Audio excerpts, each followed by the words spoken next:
সামাজিক যোগাযোগ মাধ্যমে ছড়িয়ে পড়েছে একটি গুরুত্বপূর্ণ আন্তর্জাতিক খবর।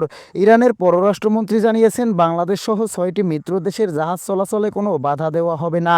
এই ঘোষণার পর স্বস্তি প্রকাশ করেছেন অনেকেই, বিশেষ করে যারা আন্তর্জাতিক বাণিজ্য ও আমদানি রপ্তানির সঙ্গে জড়িত। মধ্যপ্রাচ্যের চলমান পরিস্থিতির মধ্যেও এই ধরনের ঘোষণা ইতিবাচক হিসেবেই দেখছেন বিশ্লেষকরা। এরই মধ্যে অনেকেই জানতে চাইছেন এই বিষয়ে লাইভে এসে একই বললেন সাকিব আল হাসান। তবে যাচাই করে দেখা যায় সাকিব আল হাসানের কোনো অফিসিয়াল লাইভ বা নির্ভরযোগ্য সূত্রে তিনি এই নির্দিষ্ট বিষয়ে সরাসরি মন্তব্য করছেন এমন কোনো প্রমাণ পাওয়া যায়নি।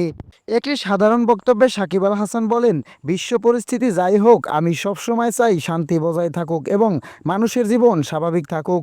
তিনি আরও বলেন, আন্তর্জাতিক বিষয়ে দায়িত্বশীল আচরণ করা সবার জন্য জরুরি।